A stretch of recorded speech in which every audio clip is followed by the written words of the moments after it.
السلام علیکم ورحمۃ اللہ وبرکاتہ۔ آج کل فتنوں کا دور دورہ ہے اور مسلمانوں کے ذہن میں اسلام کے بارے میں طرح طرح کے شکوک، شبہات اور ڈاؤٹس بھرے پڑے ہیں،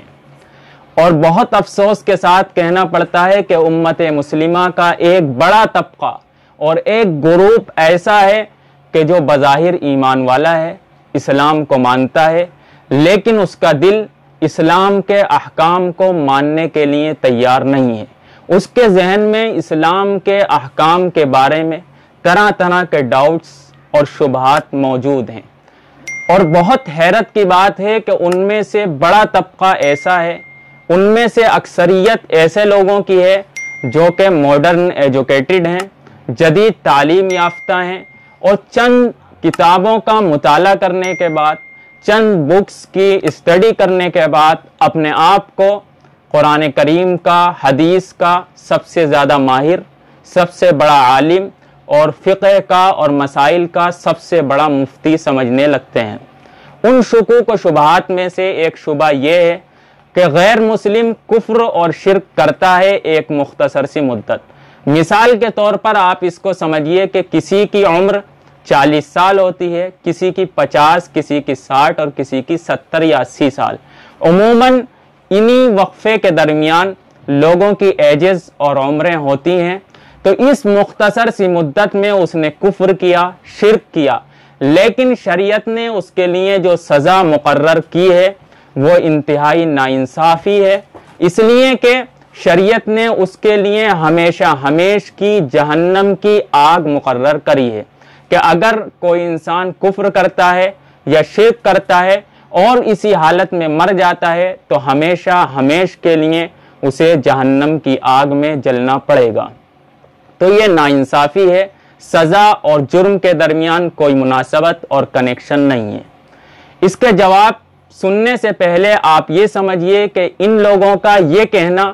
کہ سزا اور جرم کے درمیان کوئی مناسبت اور کنیکشن نہیں ہے، غلط ہے، اس لیے کہ یہاں سزا اور جرم کے درمیان مناسبت کا مطلب یہ ہے کہ جتنا سنگین، گھناؤنا اور خطرناک جرم ہوگا،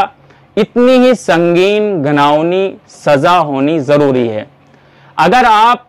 سزا اور جرم کے درمیان مناسبت اس چیز کو سمجھتے ہیں کہ اگر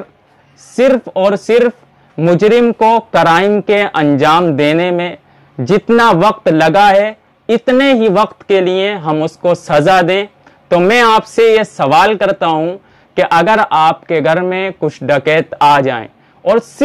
صرف آدھے گھنٹے کے اندر وہ آپ کے گھر ڈکیتی کر کے آپ کا مال لوٹ کر چلے جائیں، تو کیا آپ یہ کہیں گے کہ انہیں صرف آدھے گھنٹے کے لیے سزا دی جائے، اس لیے کہ انہوں نے صرف آدھے گھنٹے ڈکیتی کی ہے، اس کے بعد انہیں رہا کر دینا چاہیے؟ ظاہر سی بات ہے کہ آپ کا جواب یہ نہیں ہوگا، بلکہ آپ یہ کہیں گے کہ ان کے لیے کڑی سے کڑی سزا طے کی جائے اور انہیں جیل پہنچایا جائے اور انہیں کڑی سے کڑی سخت سزا دی جائے۔ اس سے معلوم ہوتا ہے کہ جرم اور سزا کے درمیان مناسبت اور کنیکشن کا مطلب یہ ہے کہ جتنا سنگین اور خطرناک جرم ہو اسی کے اعتبار کرتے ہوئے اتنی بڑی سزا ہونی چاہیے۔ اب آپ کہیں گے کہ ہم آپ کی بات تسلیم کر لیتے ہیں کہ جتنا سنگین اور گھناؤنا جرم ہو اسی کے اعتبار سے سزا دی جائے، تو کفر اور شرک بے شک بہت برا عمل ہے، گندا اور گھناؤنا اور غلیظ عمل ہے، لیکن یہ اتنا برا بھی نہیں ہے کہ اس کی وجہ سے کسی بندے کو ہمیشہ ہمیش کے لیے جہنم کی آگ میں ڈال دیا جائے۔ تو اس کا جواب یہ ہے کہ آپ نے ابھی صرف اس کے ظاہری فعل کو دیکھا ہے، ظاہری چیز کو دیکھا ہے، اس سزا میں اس کی نیت کو بڑا دخل ہے، اس لیے کہ حدیث میں ہے انما الاعمال بالنیات، اعمال کا دار و مدار نیت پر ہے۔ اب یہاں سمجھنے کی بات یہ ہے، ایک مثال سے اسے سمجھا جا سکتا ہے کہ ایک شخص نے شربت سمجھ کر شراب پی لی تو اس پر شراب پینے کا کوئی گناہ نہیں ہوگا، اس لیے کہ شراب پینے کی اس کی نیت نہیں تھی، غلطی سے اس نے پی لی۔ لیکن ایک شخص وہ ہے جو شراب کی دکان پر گیا اور اس نے دکاندار سے یہ کہا کہ مجھے شراب دو، لیکن دکاندار نے اسے شراب کی جگہ شربت دے دیا، اس نے شربت کو شراب سمجھ کر پی لیا، تو یہ شخص یقینی طور پر گنہگار ہوگا، اس لیے کہ اس کی نیت شربت پینے کی نہیں تھی بلکہ اس کی نیت شراب پینے کی تھی۔ اگر یہ دو مثالیں آپ کی سمجھ میں آئی ہیں تو سمجھیے کہ جو کافر ہوتا ہے یا مشرک ہوتا ہے وہ صرف اس مختصر سی مدت 50 سال 60 سال کفر نہیں کرتا، بلکہ اس کا ارادہ اور اس کی نیت یہ ہوتی ہے کہ اگر اس کی زندگی 1000 سال بلکہ ہمیشہ ہمیش کی ہو جائے تب بھی وہ اسی کفر پر قائم رہے گا اور اسی بتوں کو پوجتا رہے گا اور مٹی اور پتھر کی عبادت کرتا رہے گا۔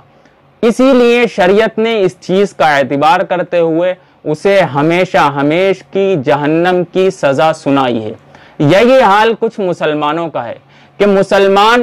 کے اسلام کی مدت ہر ایک کی اپنی زندگی کے حساب سے 50 60 یا 70 سال ہے عموماً، لیکن اسے جو جزا دی جا رہی ہے، جو بدلہ دیا جا رہا ہے، وہ بدلہ اسے ہمیشہ ہمیش کا دیا جا رہا ہے، اس لیے کہ اس کا ارادہ یہ ہوتا ہے کہ مجھے آخر زندگی تک، مرنے تک اسی دین اسلام پر قائم رہنا ہے، چاہے میری زندگی ہمیشہ ہمیش کی ہو جائے یا ہزاروں سال کی ہو جائے، مجھے اسی دین الہی پر قائم رہنا ہے۔ اسی لیے اس کو ہمیشہ ہمیش کی جہنم کی بشارت دی گئی۔ امید ہے کہ میری یہ بات آپ کی سمجھ میں آ گئی ہوگی۔ اگر ویڈیو پسند آئے تو ویڈیو کو لائک کریں اور شیئر کریں، اور اس طرح کی دینی ویڈیوز کے لیے ہمارے چینل MM ثانی رحمانی کو سبسکرائب کرنا اور بیل آئیکن دبانا نہ بھولیں۔ والسلام علیکم ورحمۃ اللہ وبرکاتہ۔